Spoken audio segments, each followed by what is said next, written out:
That's a cool background. Woo. Wow. Very spiritual. Yeah, so was the last Very one. ethereal.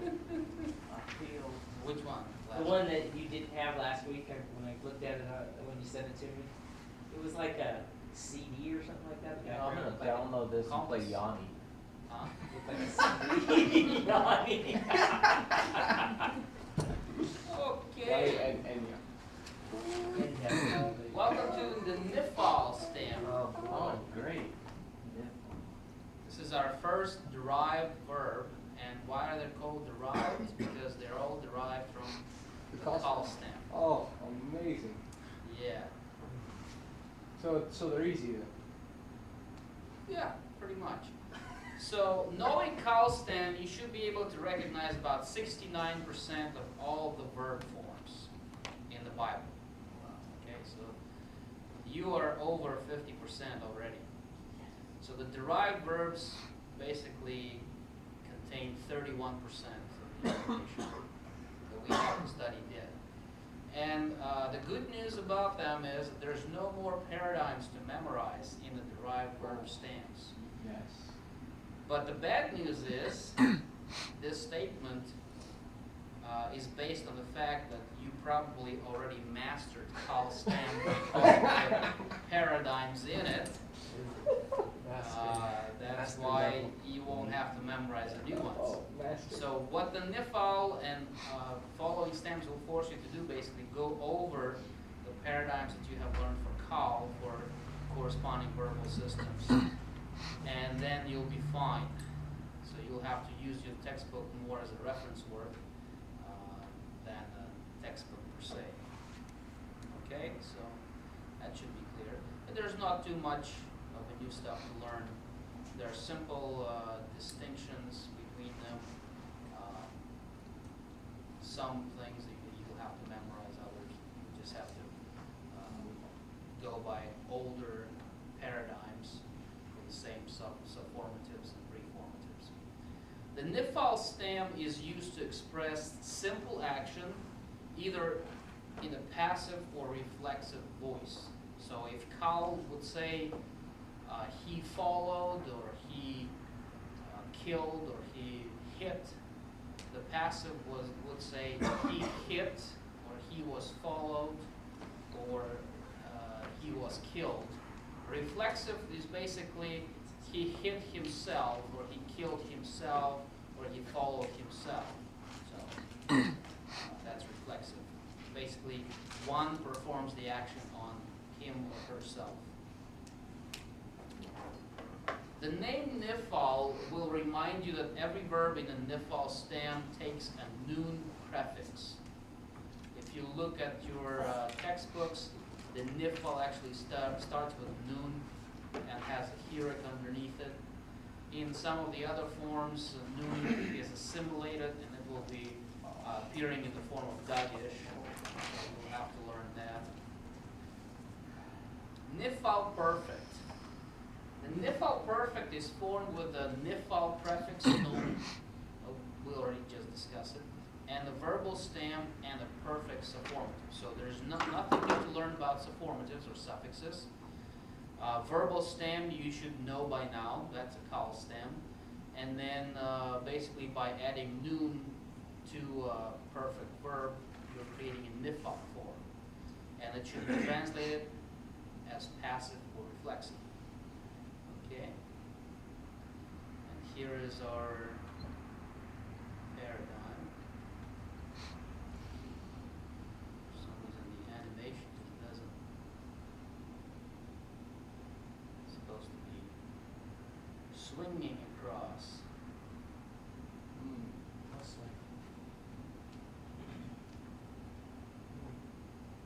So you will see two comparative columns. One is Kal, one is Nifal, and then a translation of Nifal. Okay, Kal.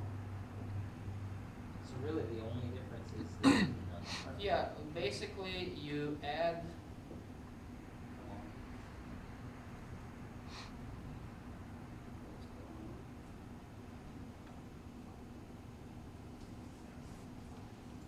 What is going on here?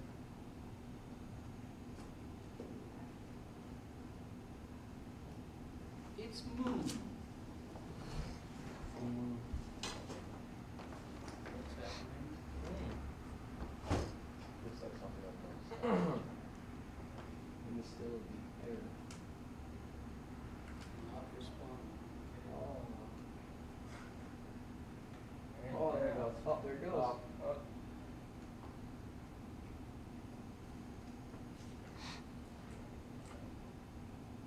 Let's restart this.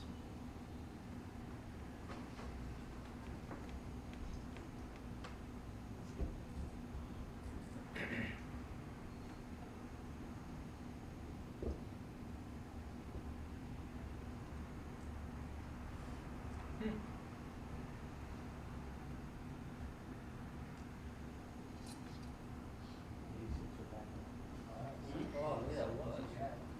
What?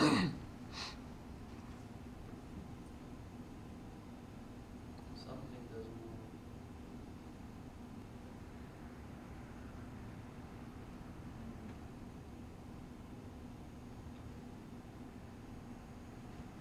Okay. So, and as you can remember, if you add something before the verbal stem, you have to do the rules of proper tonic reduction. So the Shaban or Kaf will appear instead of comments and so on and so forth. I don't want to go back because I might hit the same spot again. Nifal imperfect. We'll actually learn all the Nifal verbs, which are strong verbs in this lesson. Imperfects, imperatives, and so on and so forth. I don't understand what this is about. Don't send. Or you ended a Everybody non-responsive. knows that. That's from when you ended the non-responsive. The Nifal imperfect is formed with the imperfect preformatives, which are what? Yod or tau, right? The verbal stem, which is kal, with a simulated noon of the Nifal and the imperfect suffirmatives. Okay?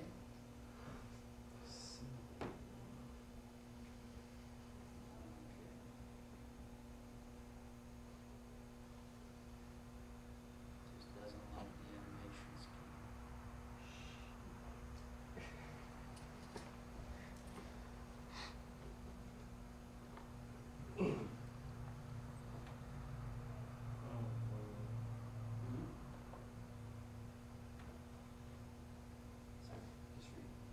These are all files copied from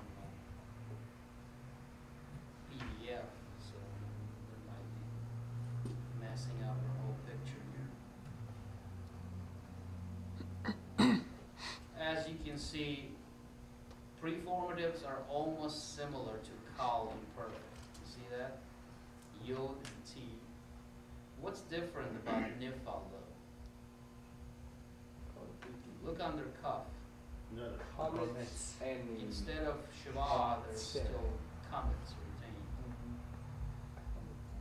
And in the imperfect, the translation will be he will be killed, or she will be killed, you will be killed, and so on and so forth. That's almost future tense if we're talking about English grammar.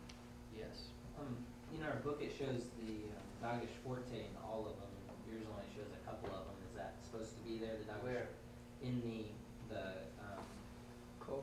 cop, yeah. It's there, just misplaced. Oh. It's there, just the Okay. type misplaced, yeah. Nifal imperative. The Nifal imperative and infinitive construct forms may be studied together in terms of their diagnostic because their basic forms are identical. So what are they? See, it doesn't like Hebrew letters for animation. It's anti-Semitic program. Islamic hackers. Huh? Islamic hackers. I guess. Come on, I can't go back. That's just ridiculous. Okay. Oh. We'll try now. Whoop, whoop.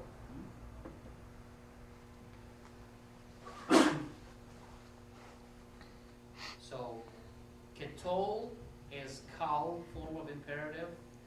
Nifal form is hikatel. So we'll see the he as the diagnostic letter or preformative for nifal imperative verb. The hey and the hirik underneath it. And then still, comments is retained under the cuff in some of the instances, and it's translated as be killed. Almost reflexive action.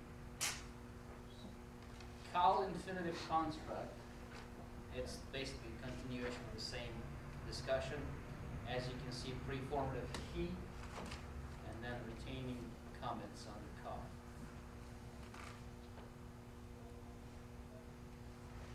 Nifal infinitive absolute will look slightly different. In this form, you will see the diagnostic noon from the nifal stem, and you will also see cholam vav appearing within the root before the last consonant. So niktol. In some instances, you will see deformative writing where it will be only cholam over tau in this instance, or it will be the full cholam vav. Okay? This would be your diagnostic for distinguishing infinitive absolute and infinitive construct from infinitive construct or any other verbal forms. Okay? And the second form of the infinitive absolute is hikato. So it could be either ni or he. Weird nights that say ni. That's the easiest way to remember that. Okie dokie. Nifal participle. As you can see in the kal participle, the vowel pattern is o-e, kotel, kotlet, or kotelet, kotelim, kotlim. In the nifal participle, you'll see the retained nifal diagnostic of noon. So it will be niktal, niktelet, niktalim, niktalot. So you see, instead of there will be a comments in most of the instances, unless it's a seglet noun, a verb. And noon will be present in the beginning as a preformative. So this is your main distinction between kal and nifal participles. Of course, you'll have to know the root of the verb in order to distinguish whether noon is a part of the root system or preformative. And the translation is being killed, as you have seen. And the homework. Vocabulary for chapter 24, page 189 2 through 6, 191 5 through 10, 193 7 through 10.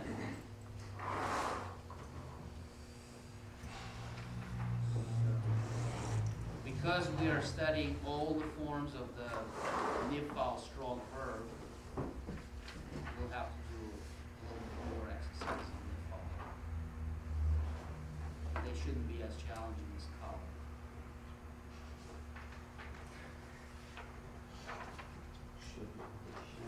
Shouldn't. You're big boys and girls right now. Well, the closer we get to the end, the less he can give us that we don't know. Huh? Next, So do you say that? Yeah. you know. What was that? You said we're big boys and girls, so you saying that? Well, I'm talking about your maturity level. Did you just try to make a fact joke there? You go.